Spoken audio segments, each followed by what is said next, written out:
দাদা, মৃত ব্যক্তির গণনা ফর্ম ব্যবহার করে ভোটার লিস্টে নাম তোলার চেষ্টা বাংলাদেশি যুবকের, ডানকুনিতে উত্তেজনা, মৃতের আত্মীয়র হাতে পাকড়াও অভিযুক্ত।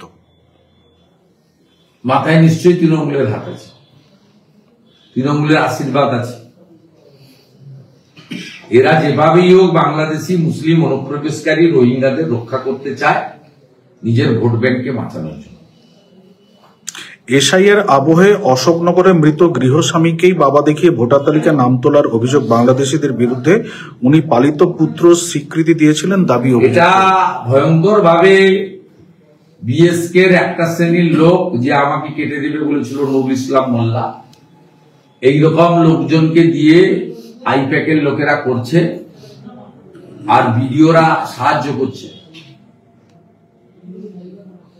আমি খোঁজ নিই নন্দীগ্রাম একের ভিডিও, ও তো এখানে কিছু করার নেই, তৃণমূলকে পরিচালনা করছে, তাকে ডেকে নিয়ে এসে বলছে আমাকে এইভাবে বলুন,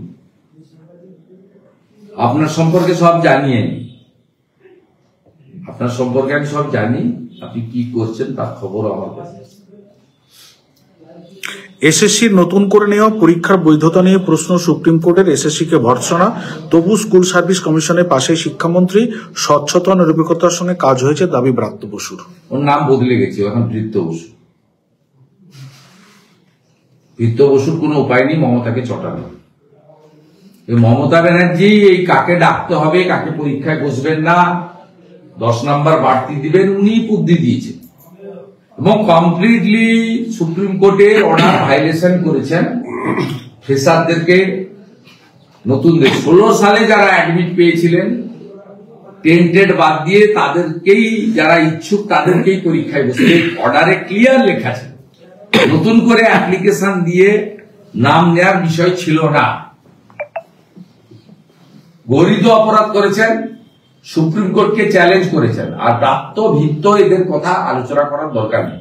ওখানে শিক্ষা সচিব বিনোদ কুমারও এখানে কোনো রোল নেই, এসএসসির কোনো রোলই নেই। গোটা বিষয়টাকে পরিকল্পনা, নির্দেশনা এবং মঞ্চস্থ করেছেন মমতা বন্দ্যোপাধ্যায় নিজে।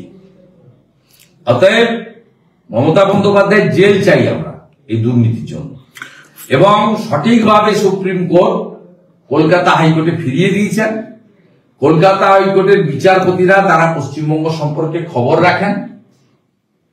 কলকাতা হাইকোর্টই টিচার রিক্রুটমেন্ট স্ক্যাম বলুন, মিউনিসিপাল রিক্রুটমেন্ট স্ক্যাম বলুন, যা বেরিয়েছে, যা ধরেছে কলকাতা হাইকোর্টের বিচারপতিরাই ধরেছে। গোটা পশ্চিমবঙ্গের মানুষ কলকাতা হাইকোর্টের প্রতি চিরদিন কৃতজ্ঞ থাকবে যে তারা দুর্নীতির বিরুদ্ধে এই যে বিষয়টাকে সামনে এনেছেন। এবং নিশ্চিতভাবে আমাদের সাংসদ বলে বলছিলাম, প্রাক্তন বিচারপতি অভিজিৎ গাঙ্গুলির ক্ষেত্রে ঐতিহাসিক ভূমিকা, এজ এ জাস্টিস, লফুল ভূমিকা তার ছিল, তাকেও লোক চিরদিন কৃতজ্ঞতার সঙ্গে। ফের শহরে গুলি, আবার কসবা, গুলিবিদ্ধ তরুণ ভর্তি হাসপাতালে, গুলি লেগেছে হাতের তালুতে, ঘটনাস্থলে উদ্ধার হচ্ছে গুলির খোল। ফের কসবাতে আবার গুলিবিদ্ধ হলো শহর কলকাতাতেই তরুণ ভর্তি হাসপাতালে। সবাই জেনে গেছে মমতা ব্যানার্জি যতক্ষণ থাকবে গুলি লাগবে, এটা মাথায় লাগেনি তাই বেঁচে গেছে। গুলি লাগবে, মরবে, 2 লক্ষ টাকা ক্ষতিপূরণ হবে, জাভেদ যাবে, ববি যাবে, আর একটা কন্ট্রাকচুয়াল চাকরি পাবে। এখন তো চোখও চুরি হচ্ছে, আর বাকি তো কিছু নেই। চোখও চুরি হচ্ছে, আর মানে মৃত ব্যক্তির চোখও চুরি হচ্ছে, আর চুরি হতে বাকি নেই। সমাজ বিরোধীদের হাতে পশ্চিমবঙ্গ চলে গেছে। তৃণমূলের ছোট বড় সব নেতার কাছেই 9mm পিস্তল পাওয়া যাচ্ছে।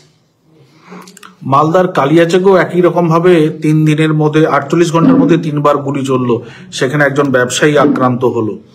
মালদাতেও একই ধরনের ঘটনা ঘটছে। হ্যাঁ, কালিয়াচক তো হবেই, বিখ্যাত জায়গা।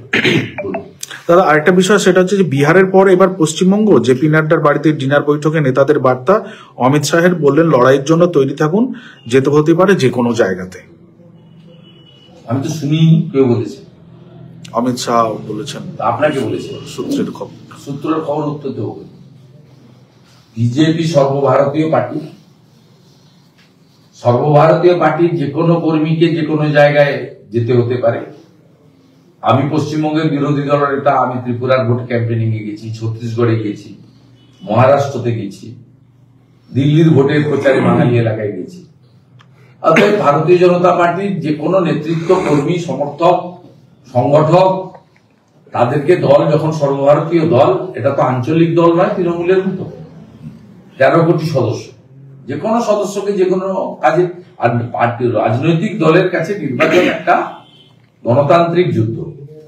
সেই যুদ্ধে সবাইকে সামিল করা, আবার যখন নির্বাচন বিধি থাকবে নির্বাচন বিধি নেমে সামিল করা, আবার প্রচার বন্ধের পরে এলাকার ভোটার ছাড়া বাইরের কেউ না থাকা, সবটাই বিজেপি মেনে করে। অতএব এটা নতুন কিছু নয়। আর সূত্রের কথা উত্তর দেওয়ার আমার দরকার। আমাদের ভিডিও ভালো লাগলে লাইক এবং শেয়ার করুন। কমেন্ট সেকশনে গিয়ে জানান আপনাদের মতামত। আরও ভিডিও পেতে আমাদের চ্যানেল সাবস্ক্রাইব করুন এবং প্রতি মুহূর্তে খবরের আপডেট পেতে প্রেস করুন বেল আইকন।